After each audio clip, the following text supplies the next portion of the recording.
The elderly are vulnerable and physically challenged to fight the cold during these days and nights. Young children must walk through snow and ice in order to get to school and return to a chilly and bitter cold home. Imam Hussein Development and Relief Foundation are determined to help. We will be providing households with coal to burn throughout the winter. $150 is all we need. $150 will be enough to provide heat and warmth for one household for the whole of winter. That's $150 for 4 months. You can donate via PayPal, bank transfer, or visit us at www.ihdrf.org to make a donation. Our Imams tell us the best of you are those who help those who are desperate. Help us spread the warmth. Thank you.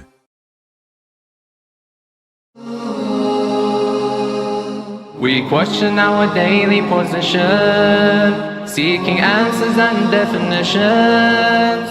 Get the queries off your chest with Ahkam SOS.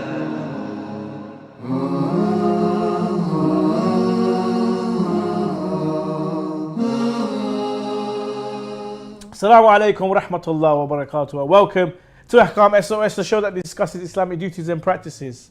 This is a live show. We take in all of your questions. So if you have a question you'd like to send in, please send it via the WhatsApp. Send it via the email address ahkamsos@imamhussein.tv, or alternative, give us a call in the studio 0203-515-0199. And inshallah, myself and the Sheikh will be able to discuss and answer your questions. If you're watching on social media, whether it be Facebook or YouTube, send in your questions in the comment section, and inshallah, the technical team, they'll send it forward to me, and me and the Sheikh will discuss and answer your questions. I'm your host, Mohsin Shah, and joining me is Sheikh Ali Ma'ar. Assalamu alaikum, Sheikhna. Assalamu alaikum wa rahmatullah. How are you doing this evening? Alhamdulillah, fine. Sheikhna, let's start off with najasa. And as you are aware, that a dead body is najis. But what about, a piece of living tissue, flesh or limb, if it's been detached or cut by someone, whether it's from a human being or from an animal? How do we, render this, well, I was going to say item, but it's obviously a flesh, a piece of the body, especially when it is from an animal or a human of gushing blood? أعوذ بالله السميع العليم من الشيطان الرجيم بسم الله الرحمن الرحيم الحمد لله رب العالمين وصلى الله على محمد وآله الطاهرين ولعنة الله على أعدائهم أجمعين. If a piece of, let's say, flesh or skin, which has, of course, living tissue, as you mentioned, or let's say animals' fat, as you know, in the sheep, for example, being with the living tissue, was cut from the animal or human being, of course, that would be a najis item. So the one have to make sure that they wash their hands, for example, if there was cross-contamination. I see. Excellent. Sheikhna, is it permissible for me as a female to attend dancing lessons in a female-only class, from the opinion of His Eminence the Grand Ayatollah Sistani? The Sayyid mentions that it is not permissible as a matter of obligatory precaution, ihtiyat wujubi, they should not attend. So, yes, they can't really attend. Yeah. Sheikh, a question from the WhatsApp. Did Prophet Musa alayhi salam predict the first Imam of Islam, Imam Ali? Has Hazrat Musa alayhi salam ever discussed Imam Ali, said anything about Imam Ali alayhi salam? I was in a conference about 20 years ago in London, central London, and there was a professor with the name of Thomas McElwain, an American professor. He converted to the Shia of Islam, of Ahlul Bayt alayhim as-salam. He's got books with regards to the Bible and Torah and so on, professor in religion.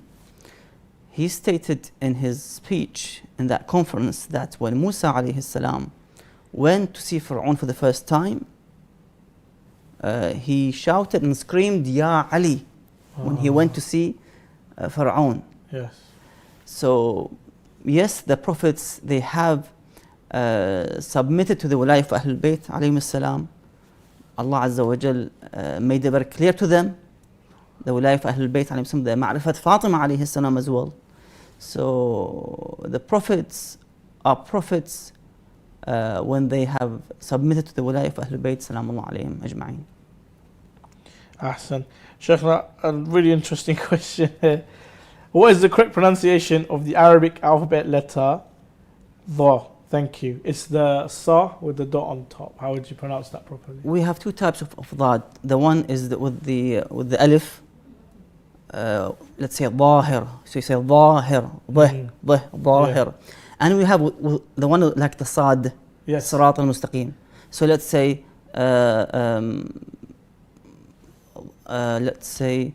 ضالين. Yeah. So you would say ضالين, ضالين. Yeah. The other one with alif ضالين. Let's say ظاهر with alif and ضالين without alif. Okay. ضالين. So ضالين and ظاهر. One is like a TH sound and one is like a DH. Sound quite heavy. تقريبا, yeah. One's quite heavy, one's a bit lighter. Usually the imams of the Jama'ah would basically observe these specific Quranic recitation rulings. So they would say in the, let's say at the end of the Hamd, as I've mentioned now, غير المغضوب عليهم ولا الضالين, ضالين.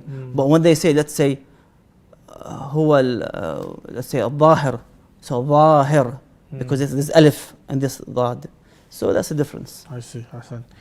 Sheikh, are the astrological signs columns that are printed in the press true, and are they valid in the Sharia? In overall, they don't have any validity in the viewpoint of the Sharia, and there's no proof for their truth. But anyhow, the one can refer back to them if there's no harm or forbidden behind these predictions. Sheikh, is it permissible for men to wear white or yellow gold? In the opinion of His Eminence, the Grand Ayatollah Sayyid Sistani. The Sayyid and other Maraja would say that it is not permissible. We have a hadith by the authority of Abi Abdullah as-Sadiq alayhi salam. He states that قال رسول الله صلى الله عليه وآله لأمير المؤمنين عليه السلام. So the Prophet of Islam, he says to Imam Ali alayhi salam with this regard, that لا تختم بالذهب, do not wear gold, do not wear golden ring. تختم means to wear gold ring. فإنه زينتك في الآخرة, indeed it is your zina, your beauty in the hereafter. Allah Azza wa Jalla would compensate the believers if they observe the haram, if they refrain from the acts of haram, such as wearing gold for men or silk for men. They prevent wearing these haram in dunya. Allah would give it them as a compensation, as a reward in the hereafter. Sure. We have these in the Quran, in Surah Al-Hajj, ayah 23. إن الله يدخل الذين آمنوا وعملوا الصالحات جنات. Allah would enter those who have performed the good deeds and believed. آمنوا وعملوا الصالحات, believe and practice. جنات تجري من تحت الأنهار, heavens with the running rivers, gardens with the rivers. يحلون فيها من أساور من ذهب.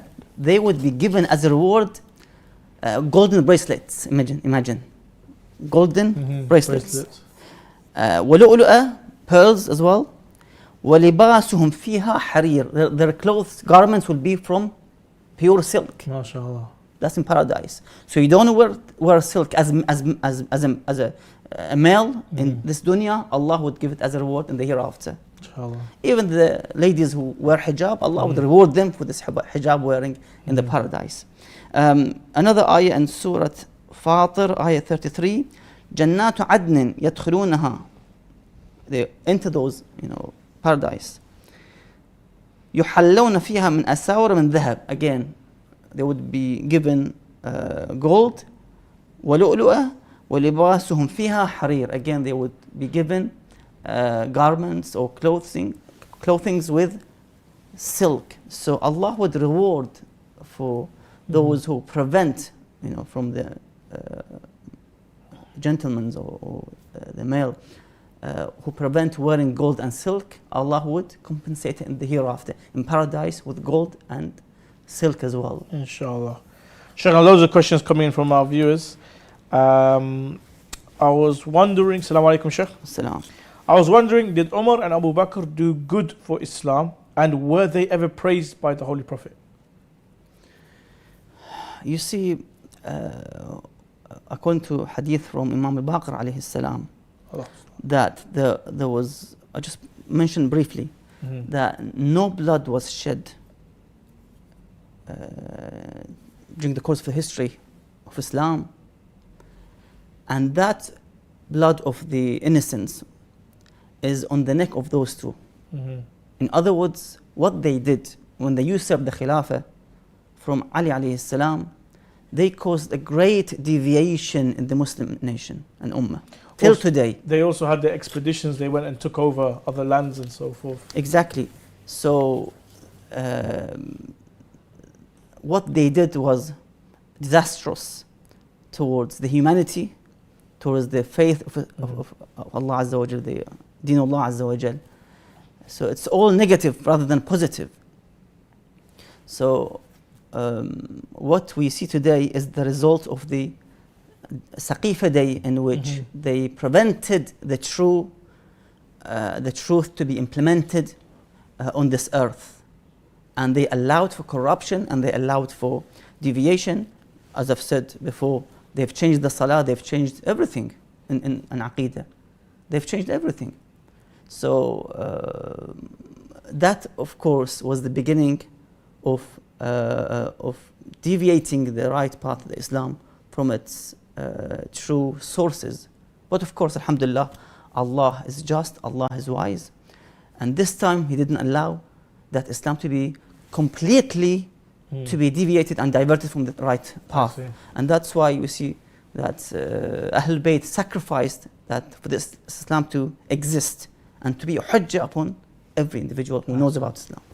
Sheikh, now let's go to our Shia Plus video, inshallah, and see what issues we can resolve today. Allahu Akbar. Bismillah ar-Rahman ar-Rahim. Alhamdulillah Rabbil Alameen. Oh no, I'm praying with my shoes on. Can I continue? Or is my prayer going to be invalid? MashaAllah, there's our very own Yasser there. Sheikh, now, he started praying his salah with his shoes on. Can he continue, or should he abort the prayer and start from the beginning? Of course, praying with your shoes is not allowed. The one should pray without the shoes, or at least allow for the big toes of your feet to reach the ground. In this case, the brother cannot continue his salah. He needs to take off his shoes and pray. Okay, so unlike other sects of Islam in which they would allow it. Yes, fair enough. Some more questions from our viewers. Assalamu alaikum. Please explain to us about Lawhan Mahfuz. Yes, we have what is known as Lawh al-Mahfuz, that everything is being written in that lawh. So the taqdeer of the humanity, the time of birth, the time of death, everything is written in that lawh. There's two lawhs, by the way. The one which is the permanent one, the confirmed one, the definite, and the one in which lawh al-taqdeer. So it depends on you. If you let's say do something good, pay charity, then your life would be extended another year, for example. Otherwise, if you don't do this act, then you will die in your normal date given. So Lawh al-Qadr, I think it's called, and Lawh al-Mahfuz. So two types of alwah we have: the permanent one, the exact one, or let's say the confirmed one, in which it says that we're gonna, let's say, die on this day, and the one which depends on our acts. So if we do good, for example, we have a prolonged life, for example, extended for another, let's say, 4 or 5 years. If not, if you let's say sever the bond between you and your relatives, your parents, then you'll have shorter life, for example. Ahsan, thank you, Sheikh. Sheikh, another question here from one of our viewers. Were the companions of the Prophet, when the grandchildren of the greatest Prophet, beaten in Karbala? Okay, so the Sahaba that we have, their offspring, their sons or their grandsons and stuff, were they in Karbala as well? Did they help defend Abu Abdullah Hussein? I mean, we had Bani Hashim, about 18 of the individuals of Bani Hashim in Karbala: Ali al-Akbar alayhi salam, Al-Qasim, Abbas alayhi salam, yes, sons of Ali alayhi salam, Awladu Aqil, Ibn Abi Talib, they were also in Karbala. The sons of Abdullah ibn Ja'far, the husband of Sayyid Zainab alayhi salam. So there are Bani Hashim mainly in Karbala, of course, yes. Sheikh, is it permissible to join websites that offer free subscription and free games over the internet and offer financial prizes for the winners? Basically, if there's no games of chance or gamblings within these websites, and there's no, haram associated with such website, there's no harm and objection for the one to join them. But make sure that you don't commit haram in this, on these websites, basically. I see. Sheikh, what is the ruling with drying one's body parts of wudu by towel? It is permissible, but it is makruh. So it's better to leave them wet, your face, your arms, for example, to be wet until you join the salah. Inshallah. Okay, some more questions from our viewers, Sheikhna. Okay. What is your say on some women saying it is absolutely acceptable and a strong need for women to prioritize career and progression, as they say Bibi Khadija Sallallahu Alaiha was the boss woman and a CEO? And what is the, okay, that one. Okay, so for sisters out there, is it okay for them to prioritize, let's say, education, maybe their career, their job, they want to become professionals and so forth? And the excuse they can use is that the role model, say the Khadija Sallallahu Alaiha, who inherited her father's business and her father's wealth, and mashallah, she was one of the richest women in Arabia at the time, even richer than some men. Basically, if these ladies are able to secure and protect their family life, they can educate their children, for example, correctly. If they can give the rights of their husbands, for example, if they can observe all these rights, that's fine, there's no issue with it. That's number one. Number two, if there's no haram involved in their job, there's no, as I've said, mixed gathering with the opposite gender, let's say in a party, alcohol is not served on that table, and so forth. If they can observe all these shari'i issues, there's no issue with it. By the way, with regards to Sayyidah Khadija Salamullah Alaiha, yes, she was a businesswoman before her marriage to Rasulullah Sallallahu Alaihi. But when she got married, she remained at home, taking care of Fatima alayhi salam when she was born, and taking care of Rasulullah Sallallahu Alaihi. So yes, she was before marriage, but after marriage she remained at home, and she gave all her wealth to Islam. Also, Shaykhna, what was the age of Sayyidah Khadija? Because some say that she was very, very much more mature than the Rasulullah. According to Shia narrations, how old was she when she married Rasulullah Sallallahu Alaihi? I've read many different ages, 25 to 28, roughly that age. Okay. Roughly, yes. And Rasulullah Sallallahu was about 25? Sallallahu Alaihi. تقريبا. I think it was about 25. تقريبا. Yeah, mashallah. Ahsan, Shaykhna. Shaykhna, what is the ruling when drying one's body parts of wudu by a towel? I think we've answered that. Yeah, so it's next one. I'm a girl and I take part in debates on the internet with other boys and girls. Is it permissible to talk to boys over the internet on topics which are mostly about religion and Islam, and sometimes about college work, with respect and dignity? There's no objection by the common norms if there is no haram involved in that chat or speech. And there's no friendship, as mentioned in the Holy Quran. وَلَا مُتَّخِذِي أَخْدَانٍ. Akhdan or khadan means friendship with the opposite gender. So if there's no friendship, it's just a professional debate, talk, speech, show, whatever is involved, that should be fine. But we would encourage that if they can't do so, to create chat rooms only for women or girls or ladies. I see. From different religions and faiths and sects, for example, of Islam. That would be even better, to avoid the shaitan's penetration into one's soul and mind, because sometimes it creates some kind of, at the end of the day, let's say a word here, from there here, eventually it would create some kind of friendship and relationship as a result. So if they can do so, that would be, of course, better. I see. Sheikh, there are some who write computer virus programs and launch them via the internet or CDs, which result in the destruction of all or some of the data stored on the computers. This result is harmful and causes harm and loss to the owners. What is the ruling with respect to the virus designer? Well, writing computer viruses programs with the intention of destroying the other parties or the opposite parties' systems and computers with this intention, of course, it is not permissible, and they are liable to compensation because they have destroyed the computer of that individual, and that individual needs to pay for repairing the computer. So he's liable for that payment. Repair. Sheikh, some questions from our viewers. Salam, how come Salam. the descendants of Imam Hassan alayhi salam are not Imams and only Imam Hussein alayhi salam? This is one of the exceptions or khasa'is of Imam Hussein alayhi salam, that Allah gave him this exception that the imamah is from him. We have a narration in this regard. وَالْإِمَامَةُ مِنْ دُرِيَّتِهِ. So the imam is from his lineage. Khasa'is, these are exceptions. And that doesn't mean that Imam Hussein alayhi salam is greater than Imam Hassan.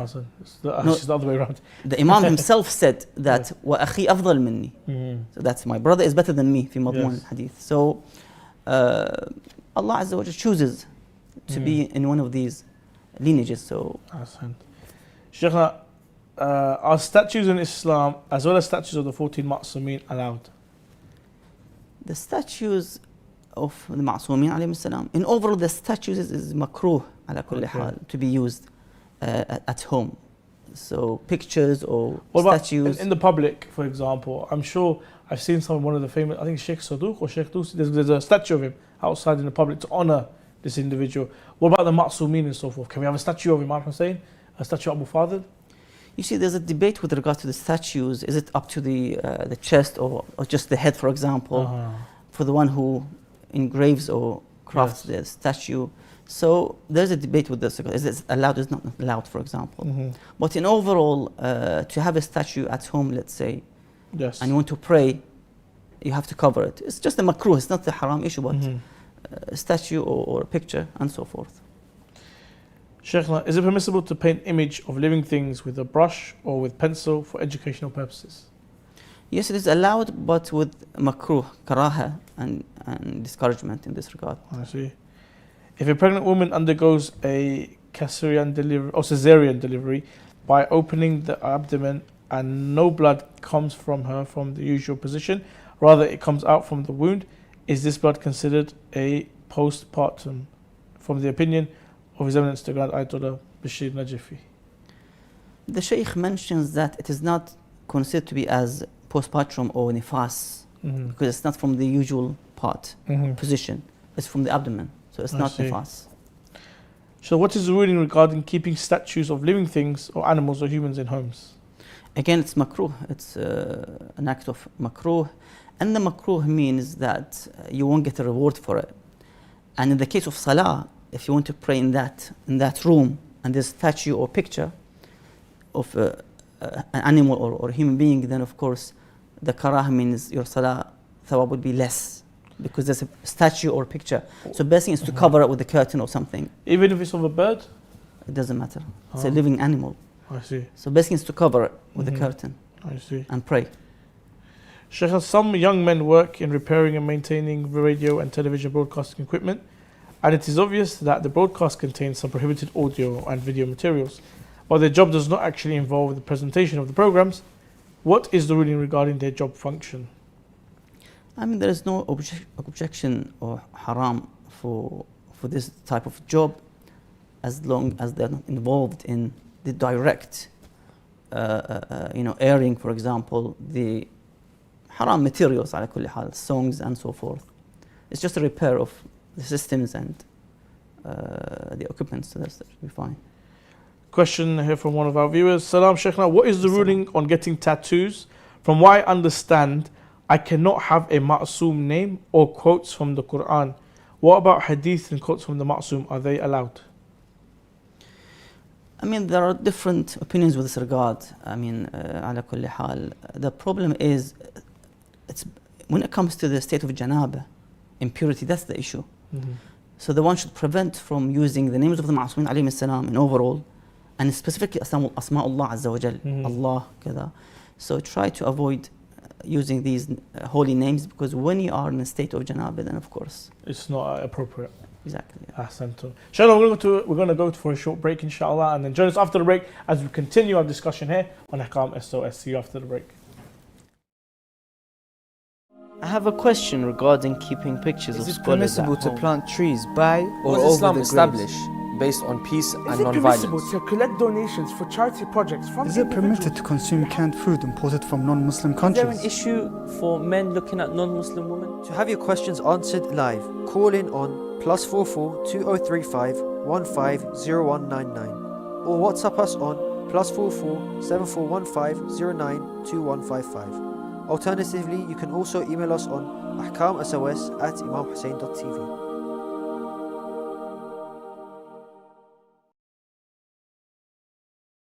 Ya Allah. Yes, we do take in your live questions, and that is how you can send in your live questions. Send them in via the WhatsApp. The number should be on the bottom there. Also, you can send it via email, ahkamsos@imamhussein.tv. Give us a call, 0203 515 0199. If you're watching on Facebook Live or you're watching on YouTube, send in your questions in the comment section, and inshallah, the technical team, they'll forward your questions on my laptop here or my little iPad. If not, you can watch us on TikTok at not at Imam Hussein TV, but at Ahkam SOS. You can even send in your questions there in the comment sections there, and inshallah, we will reply to you on TikTok. Please follow us and subscribe and like our material. And if you have any suggestions or so forth, please email us and please mail us and DM us, and inshallah, we'll make more adjustments and improvements, inshallah. Assalamu alaikum, Sheikhna. Assalamu alaikum.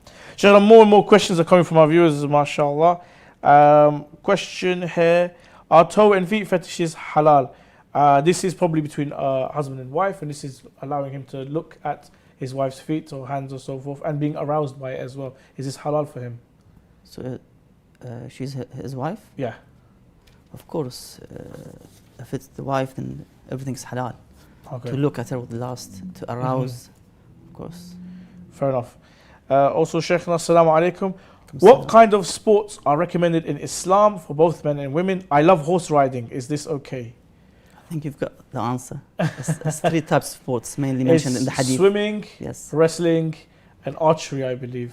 Swimming, archery, and Horse riding? Horse riding, exactly. Ah, nice. And wrestling as well was practiced, in the time Yeah. of the Prophet sallallahu alaihi wasallam. What about things like sword fighting or anything like that, or other skills to add on? Yeah, anything is counted as sports and would, of course, support the one's body in terms of activities that would be, of course, encouraged.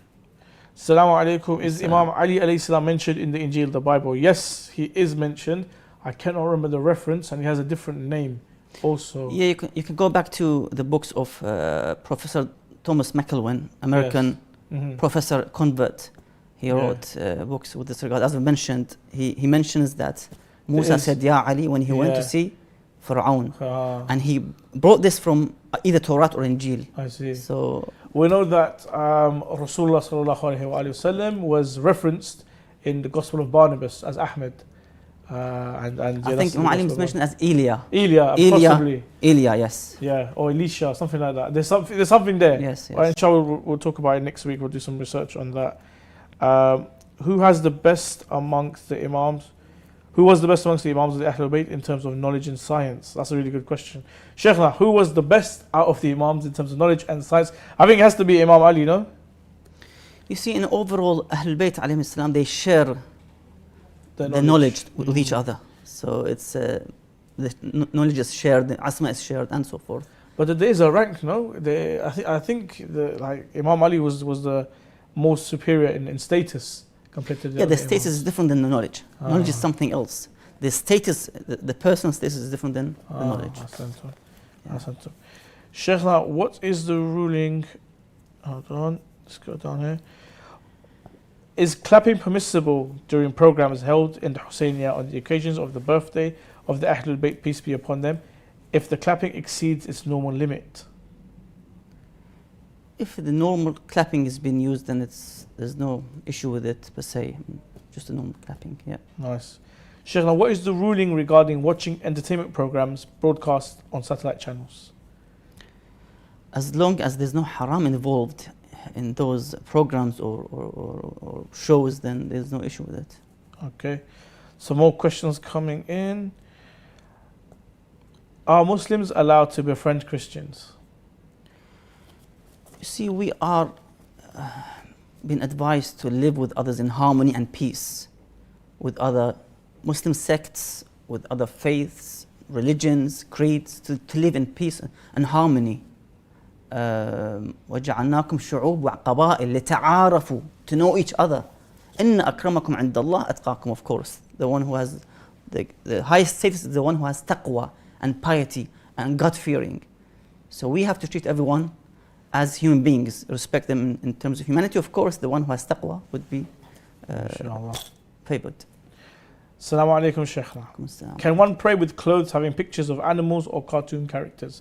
I think it's makruh to have any picture on. Exactly, makruh. It's not haram. Yeah. Assalamu alaikum, Sheikh. What is A'mal Ahlul Medina? Have you ever heard of this? I don't have any idea about it. I've never heard of this neither. Unless I'm saying it wrong. A'mal Ahlul Medina. We'll try and do research on that and find out for you next week. Assalamu alaikum, Sheikhna. How can we discard Quranic ayahs? I don't think you can disregard Quranic ayahs, can you not? How? I don't know. I don't think you can. How would you disregard the Quranic ayah? These are Allah's words. Exactly. Revelation. Here you go, Sheikhna. Good one for you. Assalamu alaikum. Assalam. I have a question. I am a 15-year-old boy and I found someone who I feel I have fallen in love with. How do I go about approaching this in a halal manner for future of marriage? 15-year-old boy finds a girl he likes. How should he go about trying to marry this girl? What's the best halal approach to the situation? Well, initially you have, if this individual is in the West, the legal issue. Would the law allow it, for example, to go public in this way? That's number one. The legal issue needs to be considered. In terms of the halal, is he baligh? Is he in the age of adolescence? That's the second question. Number three, if he wants to do it in the halal way, of course, there's a aqd, there's a nikah contract, the one can apply it. And what is important that he shouldn't commit haram in any other way to reach his desires and needs. Awesome. More questions coming in, Sheikhna. Can I pray in front of a mirror or TV while it's playing a video? One shouldn't do so. Yeah. What is the ruling on using equipment that was donated to a charity for non-charity purposes, such as using a sound system from a Husseiniyah for a wedding? So if it's for the Husseiniyah, of course you need the consent and the ijazah from the trustees to be able to use it for your own cause, or let's say wedding or anything, any venue and events you want to hold. Then you have to ask the permission from the leaders of the Husseiniyah. Sheikhna, is it permissible for a man to undergo a sex change operation to turn into a woman, or vice versa? In the case of the individual who has both parts or both, let's say, genitals of a man and a woman, they are allowed to actually to undergo such a operation, but for the normal individual, they are not allowed. Some would argue, in regards to like what there's an Islamic country, I'm not going to mention the name, but it's very popular with having, males having, operations to become females and vice versa, females to become males. Are they doing something wrong? Is this totally against the Sharia, or how does it work over there? Well, the Sharia says it's not permissible, so it's against the Sharia law, of course. Okay. Because Allah created male as male and female as a female. I see. Unless there's as I've said, issue, an illness or issue with this regard. Assalamu alaikum, Sheikhna. What's the best way to settle on a marja taqleed? This is a very overwhelming topic that many I know struggle with. I mean, you have to go back to the experts in this field to ask about initially the just marja adil with the conditions of marja'iyya, and then you have to ask who is the a'lam, who is the most knowledgeable, because you have to follow the a'lam according to some opinions. Taqleed al-a'lam wajib, you have to follow the a'lam according to some opinions. So you have to go back to the experts. If you see that they would point to someone available in the hawza of Qom or Najaf, then you're allowed to follow. Personally, Sheikh, I think that everyone should have done what we call the muqaddamat of hawza or to a level where they can actually understand maybe what's going on in Bath al-Kharij. And that is where you can really differentiate between the level of knowledge that a marja has compared to a normal, teacher and so forth. And that the way they think and how they come up with the fatwa, and then you can come to a reasonable conclusion on who has, you could say, not just the skills to give fatwa, but also who has the right mindset and forward thinking, because we have a lot of more ahkam to come in the future. A lot of people think that ahkam is finished now, but it hasn't. In 10, 20, 30, 40 years time, there'll be more ahkam. For example, with cryptocurrency right now, do you have to pay khums on it or not? This is zakat and so forth. Is it halal? Is it haram? There's a lot to come with ahkam, and we need the right people in mind to go forward. Final question, Sheikh, now before we end the show. What can one do when the father of the bride to be refuses to allow the groom to get married to the bride, but the bride herself disagrees with her father's decision? They have to use the best way and method in order to reach to a conclusion and to a solution with this regard. Otherwise, you never know what's going to happen in the future because of the displeasing the parents. That's the danger, in which could destroy and ruin your life, your family life, your married life. So be careful. Thank you very much, Sheikh. Now, thank you to all of you for joining us on this episode of Ahkam SOS. Me and Sheikh will be back in the new year, inshallah, on Monday here on Imam Hussein TV. If you have a question you'd like to send in, please send it in via the WhatsApp, the email address. You can give us a call 0203-515-0199. If you're watching on the Facebook Live or you're watching on YouTube, please send in your questions on the comment section. If you have TikTok, follow us at Ahkam SOS. We have a lot of the Shia Plus videos uploaded there. Also, we do interact with your comments and we do respond to your comments. So inshallah, please follow us on the TikTok. And inshallah, see you next time here on Ahkam SOS. Assalamu alaikum wa rahmatullah wa barakatuh.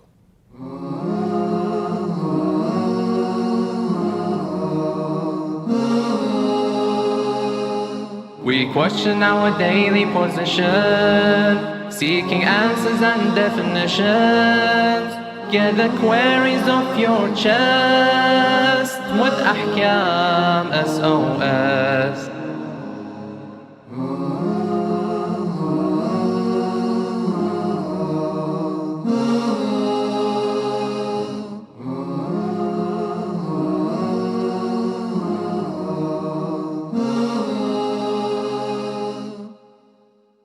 Whilst this winter many of you will be enjoying the festive season, Afghanistan is going through a crisis.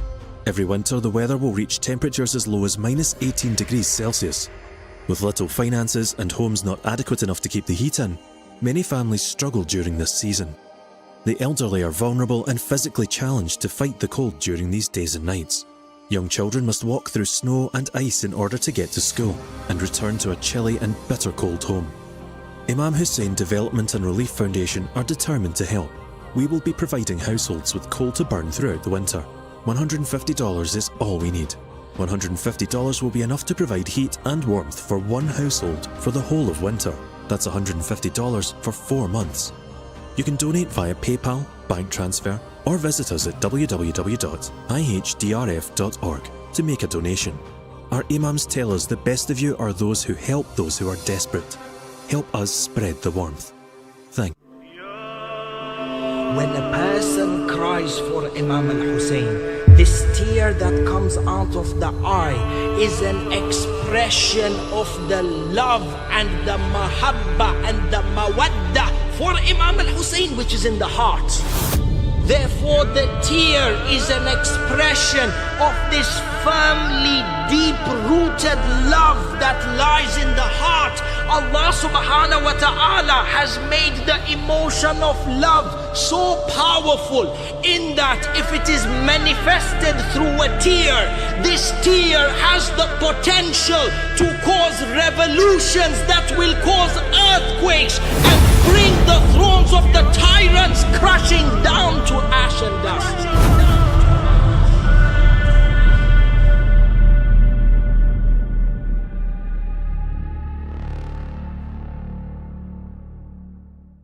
اللهم إني أسألك الأمان